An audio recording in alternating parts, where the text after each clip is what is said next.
I am still convinced is the best chainsaw sharpener for the money on the market today. Back about 1770, before America declared its independence, this tree was growing then. The Ready Life, into the country. Hi, my name is Lisa Meissner. And I'm Nick, her husband. And welcome back to the Ready Life podcast, where you'll learn how to become more independent for your basic necessities like food and heat and water, and often the power that we've all come to depend on. In today's episode, we are going to be talking about the ultimate chainsaw sharpener. This is actually something that we did a video on. I don't even remember how many years ago it is. I'll have to go back and look at it. But we were thinking, well, let's revisit that after this many years of using it as our primary sharpener. Do we still like it? And so that's what this is about. This is made by Stihl, and we'll put a link to it in the description. But this, I am still convinced, is the best chainsaw sharpener for the money on the market today. It does an amazing job. And, yes, you can get automated chainsaw sharpeners, or electric ones, I should say, where it'll do the job more quickly and more consistently. This is true. But this does an amazingly good job for a hand sharpener. And it's got, for both directions, it's got the rod for going, so like it's got arrows on it. So if you're going this way, it's got an arrow pointing that way. And so I can get these teeth that are faced there. And so it's got the sharpening rod for that side. Plus it has a flat file for filing down the raker, which that's the kind of stuff that I normally wouldn't even do when I was hand sharpening. I would just sharpen the teeth, and then after a few sharpenings, it was so bad that I needed to take it into the chainsaw shop and have them straighten it up with their good sharpener.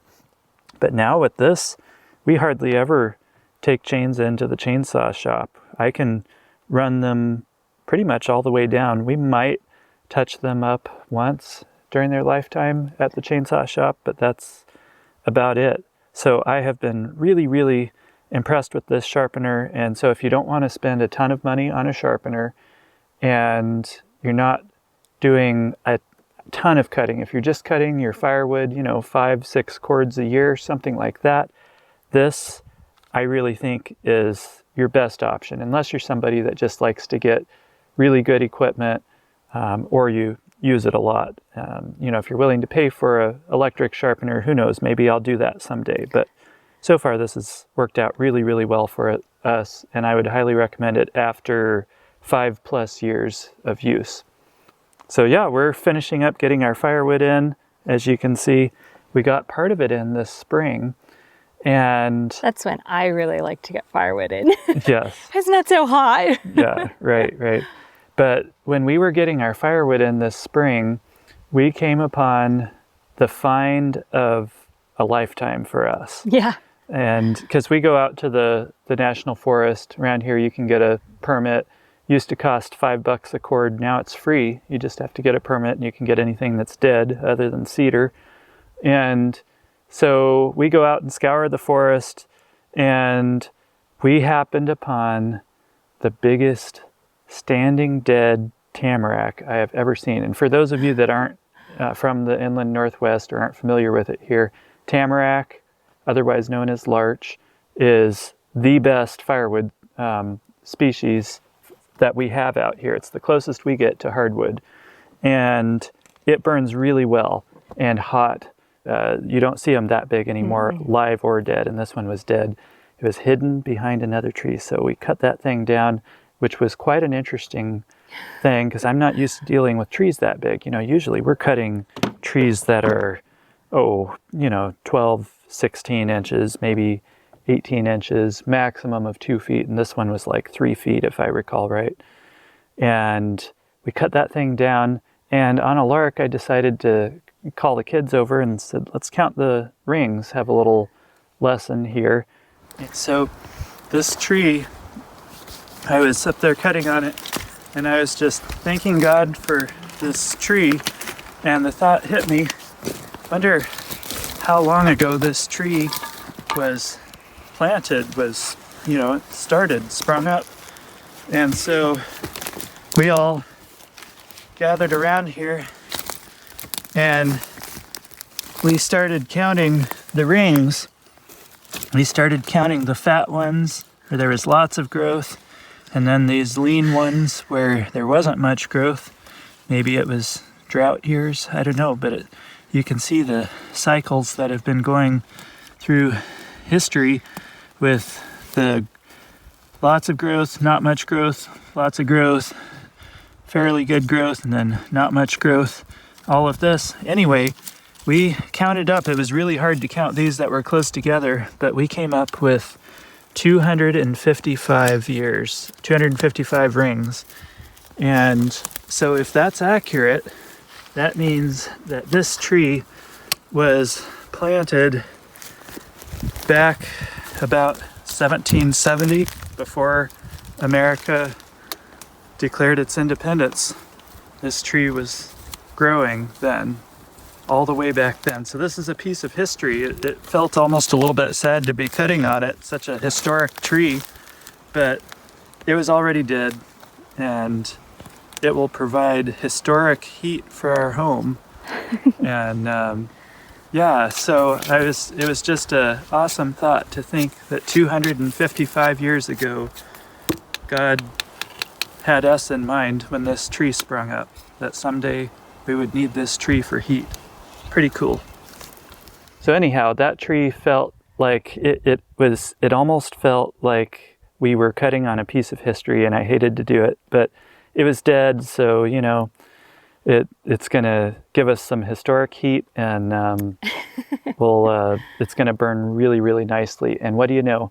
That tree, we still have a portion of it. So if you find it, you'd better not grab the rest of our tree. We're not telling you where it is either, but there's still a little bit left that we've got to get. But that tree, just what we've gotten so far, has taken care of probably half of our wood needs for the year, just from that one tree. So that was really, really satisfying. What beautiful, amazing wood. It was really wet though. The bottom half or third of it was really wet. I mean, the kind of wet where when you hit it with the splitting maul, it splatters. We all took sap showers if we stood anywhere nearby. Yep. So thankfully, we got that wood in the spring. So I split it up, because that's the big thing. When you cut green wood, yes, it's ideal if you can let wood sit around for a year or two. But if you need to dry it fast, you have to buck it up into pieces and then split it. You can't just buck it up. It won't dry fast enough. You got to buck it up and then split it into pieces. Then it can dry fast. We laid it out here on the lawn in a place that was out of the way, and we let it bake all summer long. And now it's beautiful, dry tamarack that's just going to give us amazing heat this winter. Yes, and the last little bit of that tamarack we still haven't gotten. It was the top portion that was already very dry, so we left that. Tried to focus on getting the green stuff so it could dry this summer. But... Yep. So it's a fun time of year, and I hope you already have your wood in if you heat with wood. If you don't heat with wood yet, it's very satisfying. Yes, it's a lot of work, but you don't need a workout. If you do workouts, you're not going to need a workout on the days that you gather wood, and because you're going to get your heart rate up and get some good, not only cardio, but strength exercise in, and it's a very satisfying thing. What do they say? Heating with wood heats you twice, but I say it heats you a lot more times than that. It heats you when you cut it up, when you haul it, when you split it, when you stack it, then when you haul it into the house, and then when you burn it in your stove. So wood is very efficient. Gives off lots of heat. So anyhow, happy heating to each of you this winter, and we'll see you next week. Yep. Thanks for joining. Bye now. Bye.